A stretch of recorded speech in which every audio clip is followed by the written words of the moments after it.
భారత్ మండపంలో జరుగుతున్న India AI impact సదస్సుకు 45 దేశాల ప్రముఖులు విచ్చేశారు. దీంతో ఢిల్లీ హై సెక్యూరిటీ జోన్గా మారిపోయింది.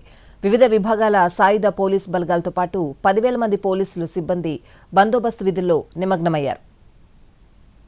ఢిల్లీ వేదికగా జరుగుతున్న ఇండియా ఏఐ ఇంపాక్ట్ సదస్సుకు 45కు పైగా దేశాల ప్రతినిధులు హాజరయ్యారు.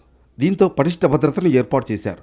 సదస్సు జరుగుతున్న భారత మండపంతో పాటు ఢిల్లీ వ్యాప్తంగా కట్టుదిట్టమైన భద్రతను కల్పించారు. ఏఐ సదస్సులో Brazil, France, Spain, Switzerland, America తదితర దేశాల ప్రతినిధులు పాల్గొంటున్నారు. దీంతో భారత్ మండపం వద్ద 3 అంచెల భద్రతతో శత్రు దుర్భేద్యంగా మార్చేశారు. వైమానిక దాడులను సైతం అడ్డుకునేలా భారత్ మండపం కాంప్లెక్స్లో 5 యాంటీ డ్రోన్ వ్యవస్థలను ఏర్పాటు చేశారు. అలాగే 4 ఎయిర్ డిఫెన్స్ తుపాకులను మోహరించారు. ఉగ్రదాడులు వంటి ఘటనలను తిప్పికొట్టేందుకు నేషనల్ సెక్యూరిటీ గార్డ్స్, ఎన్ఎస్జీ కమాండోలను సిద్ధంగా ఉంచారు. భద్రతా చర్యల్లో భాగంగా సదస్సు జరుగుతున్న ప్రాంతాన్ని 10 జోన్లుగా 22 సెక్టార్లుగా విభజించారు. వీటిని కమాండ్, కంట్రోల్, కమ్యూనికేషన్, ఇంటెలిజెన్స్ వ్యవస్థల ద్వారా పర్యవేక్షిస్తున్నారు.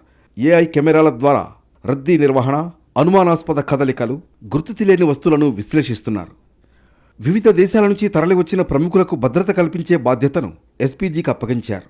సిఆర్పీఎఫ్, సిఐఎస్ఎఫ్, బీఎస్ఎఫ్, ఐడీబీపీ పోలీసులతో భద్రత కల్పిస్తున్నారు. అలాగే 10,000 మందికి పైగా పోలీస్ సిబ్బందిని బందోబస్తు విధుల్లో నియమించారు. సదస్సుకు వీవీఐపీలు వచ్చి వెళ్లే సమయంలో ట్రాఫిక్, భద్రతా సమస్యలు తలెత్తకుండా ప్రత్యేక ఏర్పాట్లు చేశారు. విదేశీ అతిథుల కోసం బుల్లెట్ ప్రూఫ్ కార్లను సమకూర్చింది ప్రభుత్వం. వాళ్లు బస చేస్తున్న హోటళ్లలో 2 వారాలుగా భద్రతా ప్రోటోకాల్ అమలవుతోంది.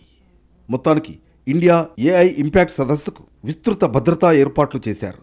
ఈ నెల 20 వరకు ఈ కార్యక్రమం జరుగుతుంది.